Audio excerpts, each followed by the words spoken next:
Masalah komunikasi dan kurangnya pemahaman. Peserta didik yang menunjukkan perilaku unik dan asik dengan dirinya sendiri dan tidak memiliki minat untuk bekerja sama dengan teman-temannya, enggan berkomunikasi untuk berinteraksi.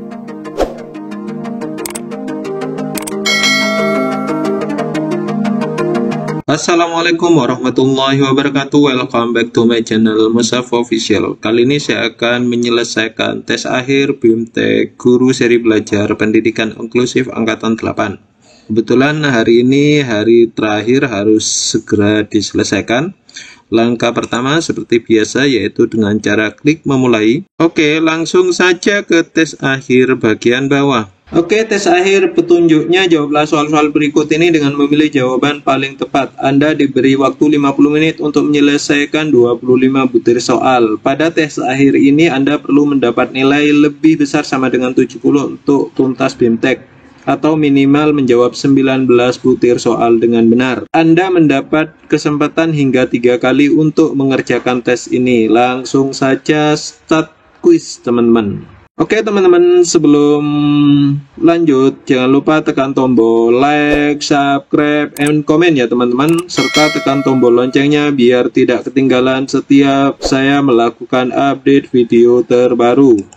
Oke, start quiz. Orang tua Vina memiliki latar belakang pendidikan keterbatasan sehingga ketika diskusi dengan guru banyak hal yang membingungkan mereka. Kondisi tersebut merupakan salah satu hambatan keterlibatan orang tua dalam penyusunan PPI.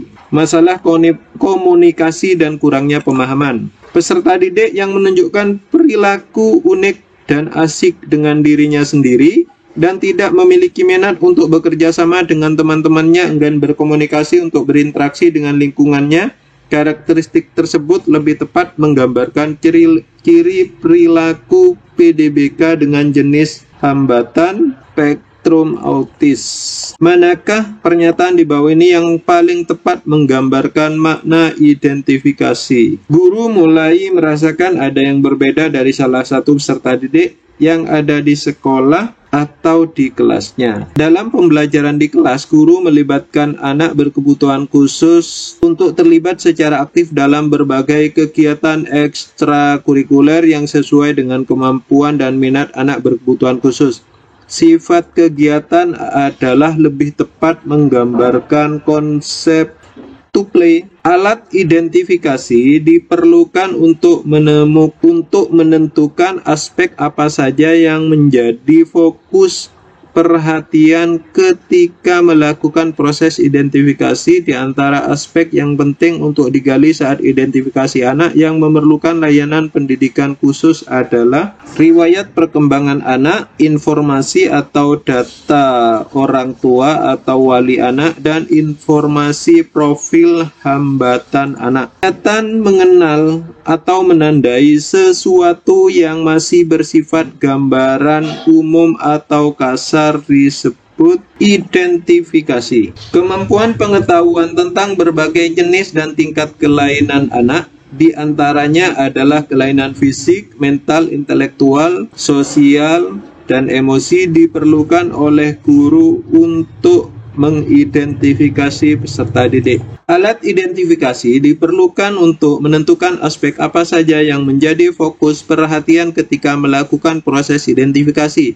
Di antara aspek yang penting untuk digali saat identifikasi anak yang memerlukan layanan pendidikan khusus, riwayat perkembangan anak, informasi atau data orang tua atau wali anak, dan informasi profil hambatan anak. Kemampuan pengetahuan tentang berbagai jenis tingkat kelainan anak, diantaranya adalah kelainan fisik, mental, intelektual, sosial, dan emosi, diperlukan oleh guru untuk mengidentifikasi peserta didik. Manakah pernyataan di bawah ini yang paling tepat untuk menggambarkan makna identifikasi? Guru mulai merasakan ada yang berbeda dari salah satu peserta didik yang ada di sekolah atau di kelasnya. PDBK yang tidak mampu beradaptasi di kelas reguler karena kemampuan intelektualnya terbatas. maka PDBK tersebut dapat mengikuti program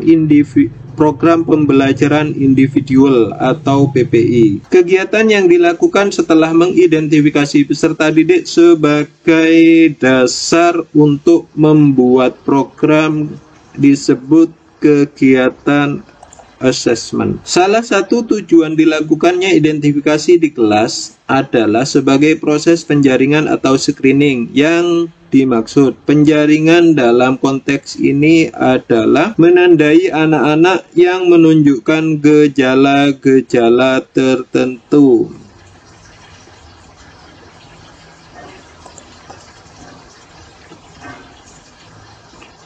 Manakah pernyataan di bawah ini yang paling tepat untuk menggambarkan makna keberagaman peserta didik? Kondisi nyata yang ada di sekolah inklusif yang menerima perbedaan peserta didik baik secara fisik, mental, akademik, sosial, budaya, dan sekolah berupaya mengakomodasi perbedaan tersebut dalam proses pembelajaran. Modifikasi kurikulum mengacu langsung pada standar kompetensi lulusan, kompetensi inti atau KI, kompetensi dasar atau KD, dan indikator tujuan. Di bawah ini informasi berharga yang didapat dengan adanya keterlibatan orang tua dalam penyusunan PPI, yaitu hambatan, ketidakmampuan, dan masalah pada peserta didik. Penataan ruang kelas harus memungkinkan anak untuk bergerak, berinteraksi, berdiskusi, dapat mengakses alat bahan secara mandiri sesuai dengan kebutuhannya. Hal tersebut merupakan prinsip penataan ruang inklusif,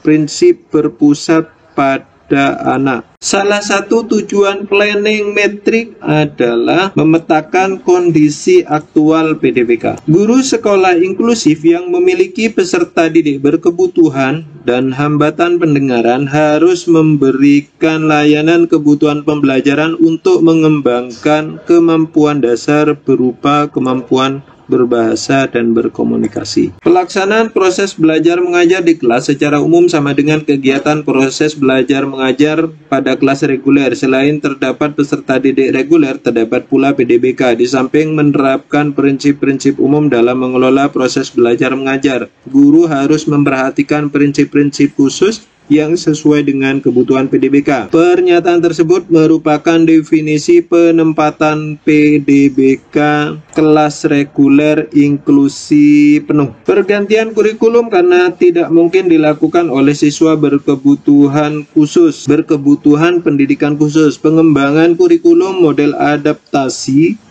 seperti ini adalah substitusi. Sebuah desain harus dapat mengakomodasi berbagai pilihan, kenyamanan, dan kebutuhan dalam penggunaannya. Hal tersebut merupakan prinsip-prinsip desain universal pengembangan aksesibilitas sarana dan prasarana dalam layanan pendidikan inklusif yang ramah anak, yaitu prinsip fleksibel dan penggunaannya. Keterbatasan atau kurangnya kemampuan yang dihasilkan dari impairment untuk menampilkan aktivitas sesuai dengan aturannya atau masih dalam proses atau masih dalam batas normal biasanya digunakan dalam level individu. Pernyataan ini lebih menggambarkan makna dari disability. Proses kenali peserta didik sebelum yang bersangkutan mengikuti pembelajaran merupakan pengertian dari identifikasi. Pendidikan yang tidak sekedar memindahkan atau menempatkan penyandang disabilitas di sekolah reguler, tetapi anak berkebutuhan khusus harus diterima di sekolah tanpa syarat dan program sekolah harus menyesuaikan kebutuhan anak merupakan pengertian dari pendidikan inklusif. Oke, saya coba tekan finish. Alhamdulillah terjawab 25 poin. Oke, saya lalu klik continue. Setelah klik continue, selesai. Saya reload dulu di sini sudah 100% apa belum, teman-teman? Pendidikan inklusif. Oke, angkatan 5 saya tidak ngikuti, angkatan 8 alhamdulillah tuntas 100%. Itu saja teman-teman tutorial cara menyelesaikan tes akhir BIMTEK seri pendidikan inklusif. Semoga bermanfaat. Terima kasih. Wassalamualaikum warahmatullahi wabarakatuh.